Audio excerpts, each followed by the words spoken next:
Welcome everyone, Costin here with a discussion about how you should level your legendary lords, your regular lords, and your heroes in Total War Warhammer 3 Immortal Empires. Now, different people have different perspectives on this, but this is the one I've personally adopted in all of my campaigns. Let's start with legendary lords. Assuming you have a simple lord that has just, say, a melee skill line, a blue skill line, red skill line, a special skill line, here's what you do.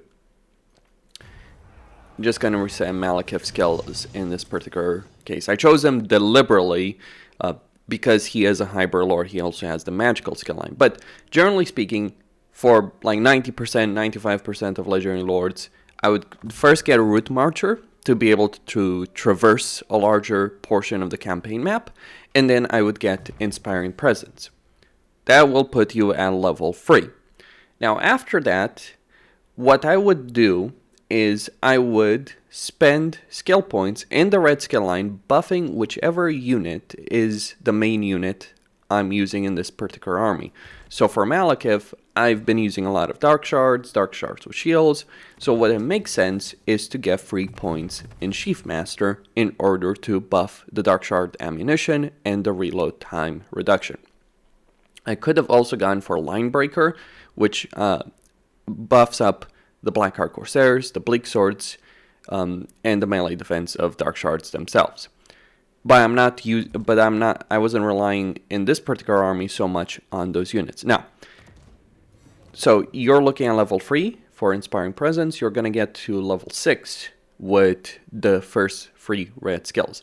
Now, this doesn't apply to every legendary lord. Some legendary lords you may not want to care at all about the red skill line because the units you're buffing are not units that you're going to use later on in the campaign.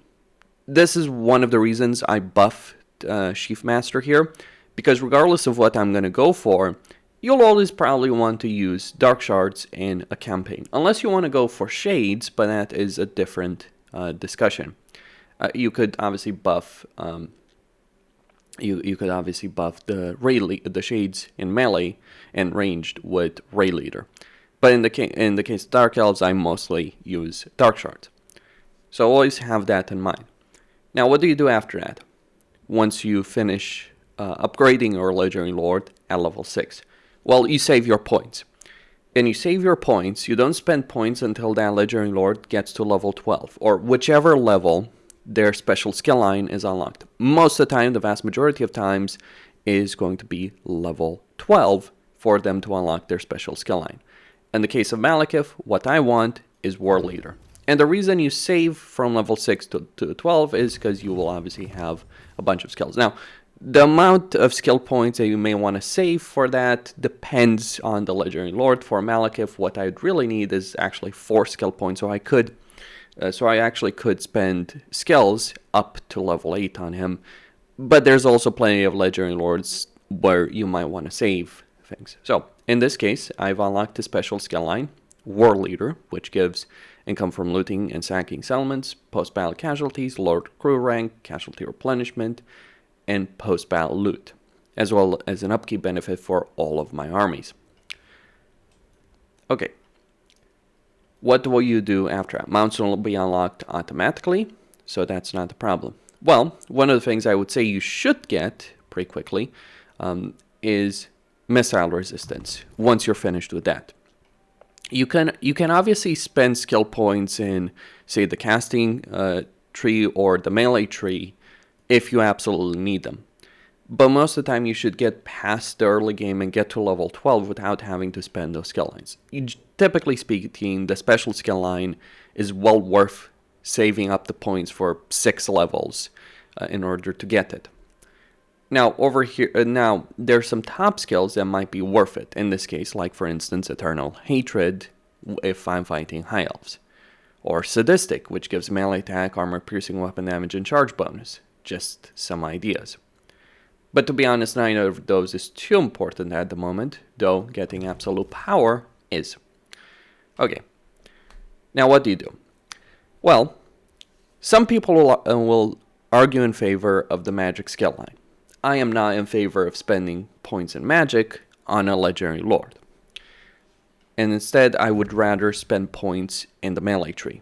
Let me explain why this is for the vast majority of Legendary Lords, with the exception of, say, Draz of the Ashen or Astrogoth for the Cast Dwarves. Most hybrid Legendary Lords that have both a melee skill line and magic skill line don't get such major benefits in terms of their magic tree that it's worth it. Like, look at Malekith. He doesn't have a skill that buffs his magic, though he does have items that do buff his magic. So he gets Winds of Magic cost for Power of Darkness, as an example, right? So you can get Power Recharge plus 80%. That isn't worthless, and he also gets Winds of Magic cost for Doombolt of -2. But is it really worth upgrading Malekith's magic tree just because you get a cheaper Doombolt with one of his items? I do not believe so. I do not believe so because it's always possible to get magic through a hero. So instead, what I would do is spend points in survivability. So in his case, Sea Dragon Cloak, hard to hit, and then melee attack. Charge is not really a benefit that's worth it, unless you're like Scarbrand or something like that. Even with Malekith, who's riding a dragon, it's not worth it most of the time. So what I rather get is hard to hit, or a skill for armor, basically a skill for melee defense, or skill for armor, or HP, depending on what you have. I'd say melee defense is the most useful one. Then melee attack if you lack any other skill that increases survivability. Never buff leadership on lords and heroes because it's usually not going to be worth it. And then going into Deadly Onslaught, for instance. Now I could continue all the way here till the very end, but I also want to buff some other melee skills over here and get Rally. And you should balance it out between your yellow skill line and your red skill line. You want your army to be pretty good, but you also want the Lord's melee skill to also be pretty strong. Like, which skills are worth picking up when, that is your personal decision. Like, at one point I'm going to want Sadistic, I'm going to want Eternal Hatred once I do encounter High Elves with his army, and I want to get all of this sorted out, both the red skill line and yellow skill line. What about the blue skill line? Where do we go with that? Well, that depends on the Legendary Lord and the race in question. Some races have a blue skill line that's really, really worth it. Most of the time, however, I would say the blue skill line is it's very circumstantial, and then the benefit you're getting is not as worth it. The way I view the blue skill line most of the time is that, yes, there are some nice benefits. Like, for instance, I can get more casualties post-battle over here, so more slaves. I can get Draft Master for local recruitment capacity and recruit rank, and I can get Renowned and Feared, as an example, for upkeep and Quartermaster. That's all well and good, but first you need to buff your Lord in such a way that he's winning battles. Now, the reason I focus on survivability in the melee skill line is because what I really want is because of the battle tactics I want to adopt. I want my Lord to kill other enemy Lords. I want my Lord to kill enemy heroes, because that's going to affect their morale. That's going to make the enemy army break. Furthermore, I can protect my entire army from taking a lot of damage by ensuring the Lord takes damage. It is a bit of a balancing act, but the reason you want the Lord and heroes to be the ones actually soaking a lot of damage is twofold. One, they can actually do so very effectively, more so than any unit in the game.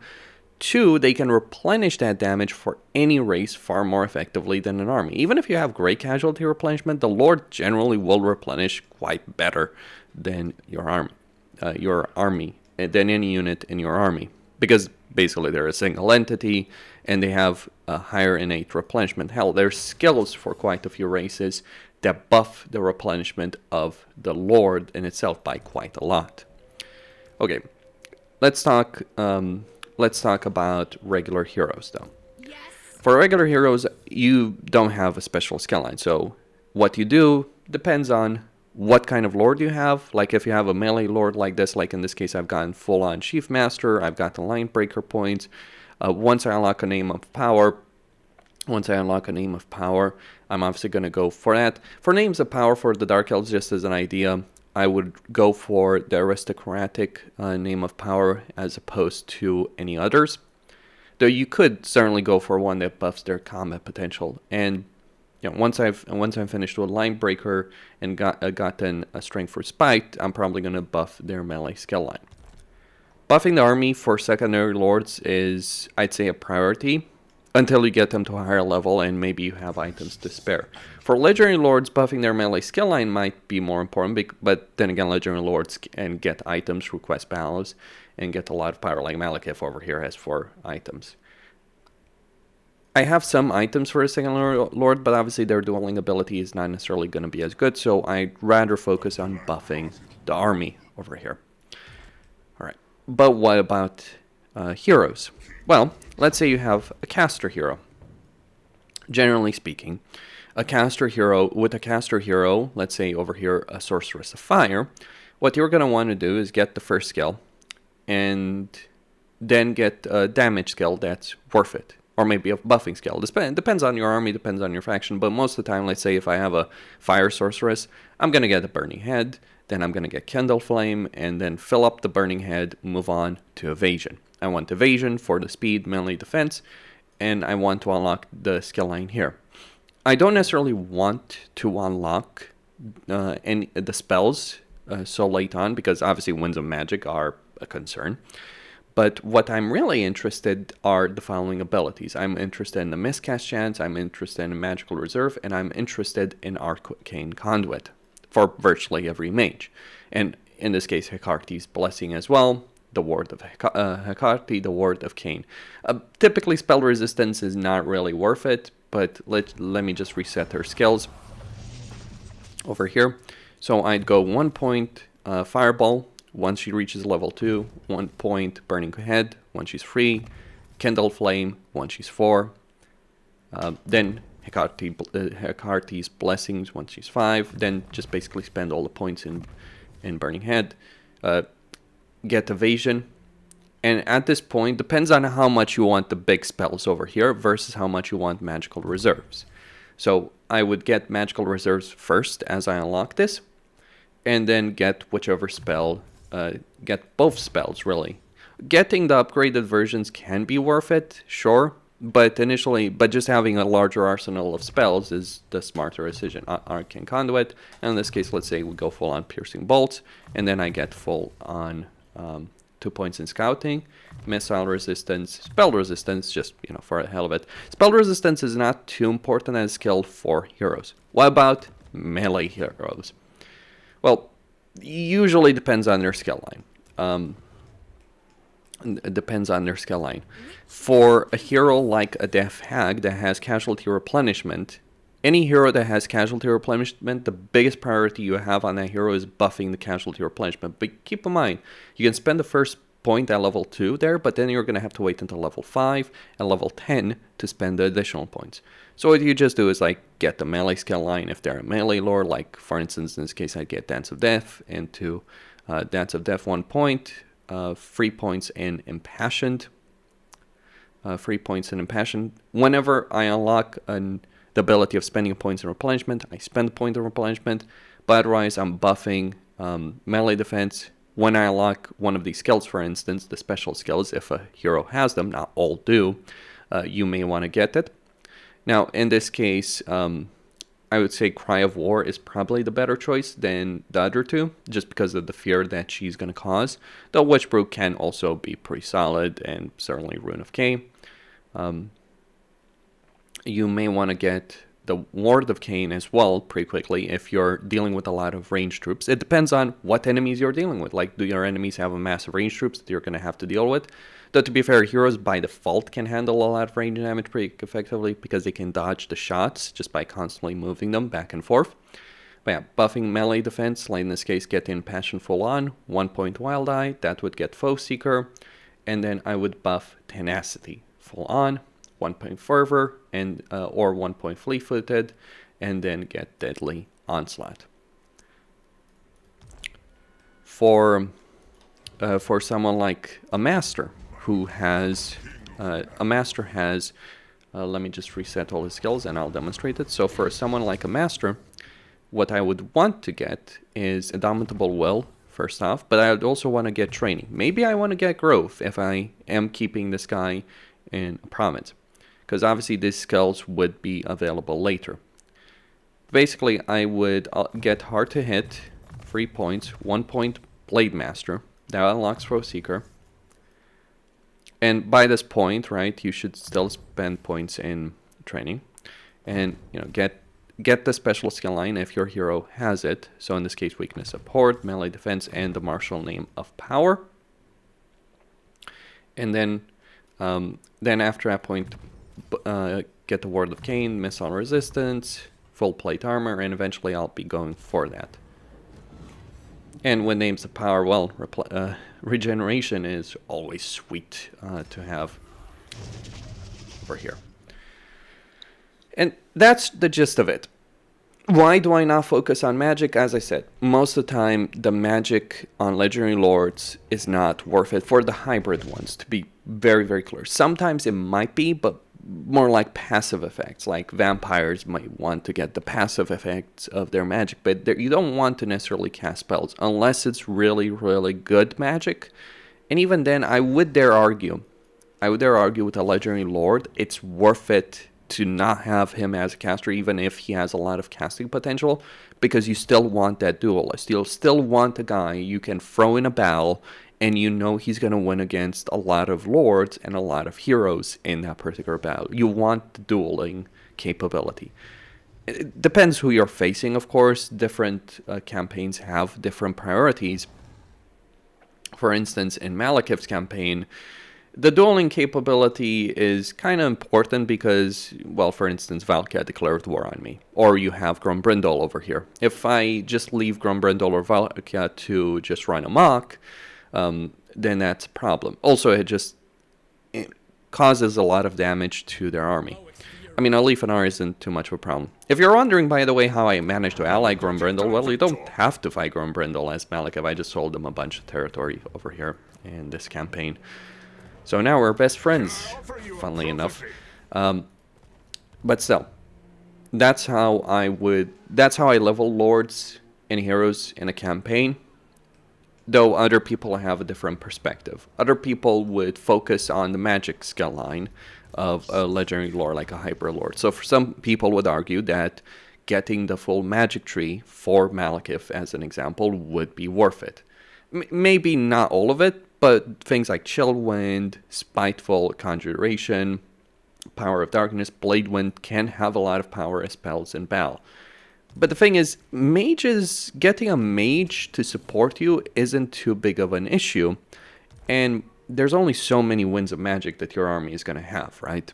And that means there's only going to be so many spells you're going to have. Now, for the caster lords, of course, you go with the magical skill line. Like if you're playing Katrin, if you're playing Teclis, you obviously buff their magical skill line. But those are pure caster lords. Like if Katrin had a melee skill line, that's where I'd be spending the points. Because while she gets some magical benefits through her special skill line, honestly, she would be much better if she had the melee skill line, and I would rely on a Tempest Mage in her campaign to actually do all the spell casting. That is my perspective, though it also depends on how much do you need magic early on in a campaign as opposed to the dueling ability. Also depends on the heroes that you may have in a campaign, because there's certain races that do have pretty great duelists in their campaigns available from pretty early on. So it depends on all of those factors.